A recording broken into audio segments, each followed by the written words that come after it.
Bismillahirrahmanirrahim. Assalamualaikum warahmatullahi wabarakatuh.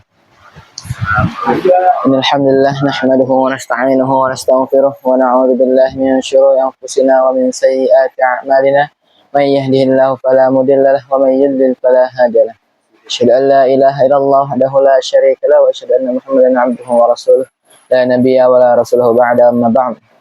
Alhamdulillah segala puji bagi Allah Subhanahu wa taala yang telah memberikan kepada kita begitu banyak sekali nikmat, terutama nikmat iman, nikmat Islam, nikmat kesehatan, dan nikmat waktu luang, sehingga kita masih bisa berjumpa di tempat yang mulia ini sama-sama dengan tujuan menuntut ilmu.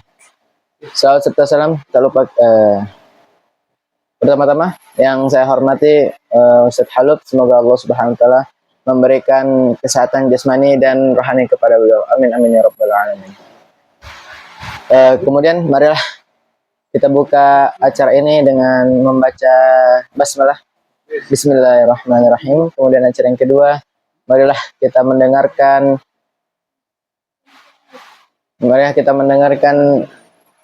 ayat suci Al-Quran yang akan dilantunkan oleh saudara kita Al-Ustaz Adnan. Kepada beliau dipersilakan.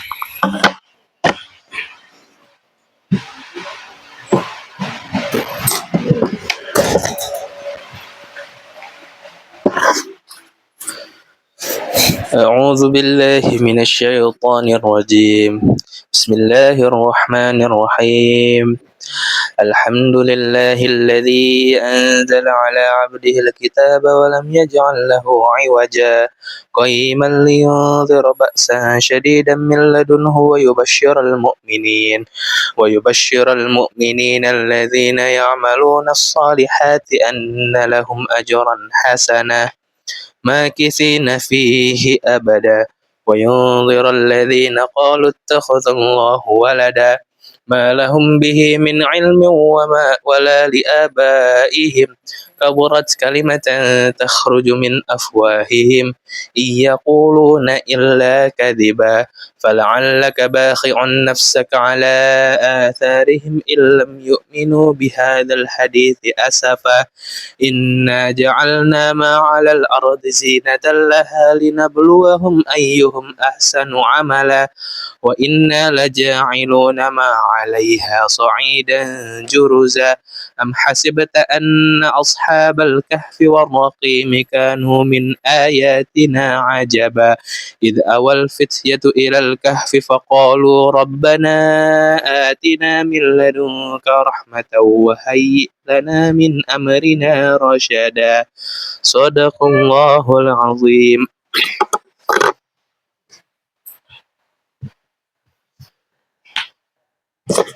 Sadaqallahul azim. Telah sama-sama kita mendengarkan lantunan ayat suci Al-Quran.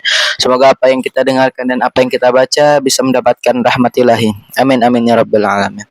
Kemudian acara selanjutnya, acara inti, yakni kultum, kuliah 7 menit yang akan disampaikan oleh saudara kita Ustaz Ilham. Kepada beliau dipersilakan.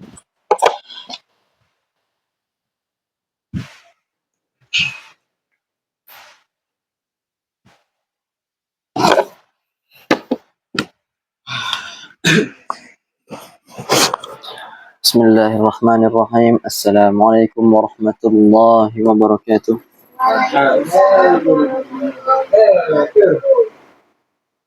Innal hamdalillah nahmaduhu wa nasta'inuhu wa nastaghfiruh wa na'udzu billahi min shururi anfusina wa sayyiati a'malina. May yahdihillahu fala mudilla lahu wa may yudlil fala hadiya lahu. Asyhadu an la ilaha illallah wahdahu la syarika lahu wa asyhadu anna Muhammadan 'abduhu wa rasuluh. Amma ba'du. Fa ya ayyuhal hadirun usikum wa nafsi bi taqwallah faqad fazal muttaqun. Qala Allah Ta'ala fil Qur'anil Karim, faman ya'mal mithqala dzarratin khairan yarah wa man ya'mal mithqala dzarratin syarran yarah. Segala puji bagi Allah Subhanahu wa taala, kita panjatkan kepada Allah Subhanahu wa taala. Berkat limpahan rahmat dan inayahnya, kita masih dapat melakukan segala kewajiban-kewajiban kita. Dan di antara nikmat yang Allah berikan kepada kita, yaitu nikmat sehat dan nikmat kesempatan. Yang dimana dua nikmat ini manusia banyak lalai terhadapnya. Sebagaimana sabda Nabi sallallahu alaihi wasallam, "Ni'matani maghbudun fihi katsirun minan nas, as-sihhatu wal faragh." Dua nikmat manusia banyak tertipu kepadanya, yaitu nikmat sehat dan waktu luang. Salat dan serta salam semoga selalu tercurahkan kepada Nabi Muhammad sallallahu alaihi wasallam beserta keluarga, para sahabat hingga kepada kita yang senantiasa berharap ridha dan syafaat di hari kiamat. Insyaallah pada malam hari ini kita akan membahas jangan meremehkan kebaikan kecil. Nabi sallallahu alaihi wasallam bersabda, "Al-imanu bid'un wa sab'un atau bid'un wa sittuna syu'batan. Wa afdaluha qawlu la ilaha illallah wa adnaha imatatul adhan at-tariq wal haya'u syu'batun minal iman." Artinya, iman itu lebih dari 70 cabang. Cabang yang paling utama adalah perkataan la ilaha illallah, dan yang paling rendah adalah menyingkirkan gangguan dari jalan. Dan rasa malu itu termasuk cabang dari iman. Hadis riwayat Muslim. Kaitan dengan cabang atau bukti iman yang terendah, Nabi SAW sudah mengisahkan ada seorang pria yang dimasukkan oleh Allah Subhanahu wa taala dalam surga karena dia hanya menyingkirkan duri di jalan. Sebagaimana hadis Nabi SAW, "Bainama rajulun yamshi bi tariqin wajada butsman syaukin ala tariqin fa akharahu fa syakarallahu lahu faghafara lahu."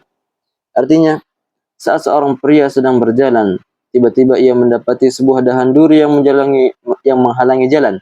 Kemudian ia menyingkirkannya, maka Allah bersyukur kepadanya dan mengampuni dosa-dosanya. Hadis riwayat Ahmad. Pada riwayat yang lain, Nabi SAW bersabda, "Marra rajulun bi ghusni syajaratin ala dhahri tariqin faqal, wallahi la unahyiyanna hadha 'anil muslimin la yu'dhihim au dakhilal jannah."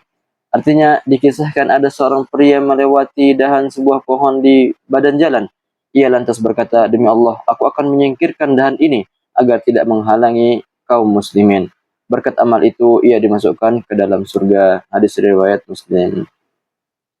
Dua hadis di atas mengisahkan kepada kita bahwa seorang pria mendapati dahan di duri yang menghalangi kaum muslimin. Lalu ia memotong dan menyingkirkan dari jalan. Tujuannya adalah agar tidak membahayakan orang-orang yang melintas, terutama sesama muslim. Maka Allah pun mengampuni dosa-dosanya dan memasukkannya ke dalam surga.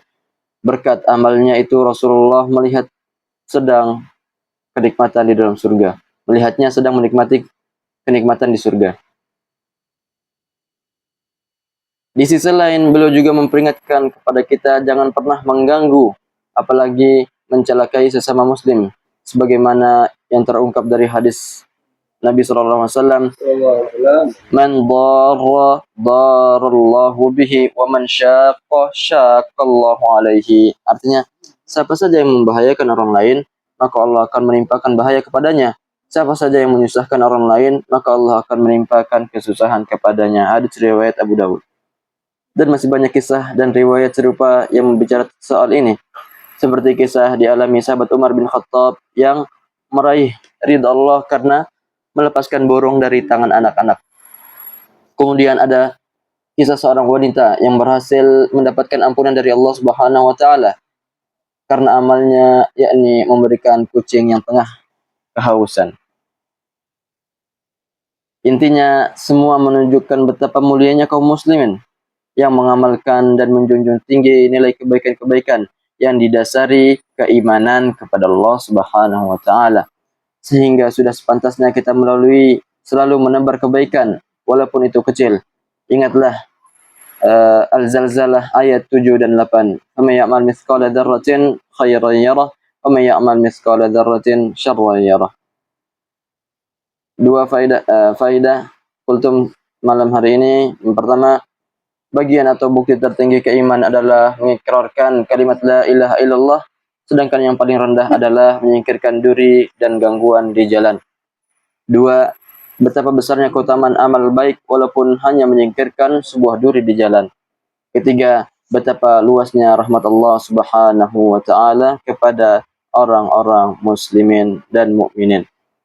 Yang terakhir, jangan pernah menyepelekan kebaikan sekecil apapun, baik kepada sesama muslim, sesama manusia, maupun sesama makhluk Allah Subhanahu wa taala.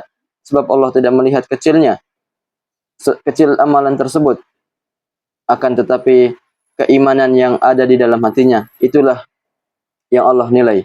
Aqulu qouli hadza walhamdulillahi rabbil alamin. Subhanakallahumma wa bihamdika asyhadu an la ilaha illa anta astaghfiruka wa atubu ilaika. Wassalamualaikum warahmatullahi wabarakatuh.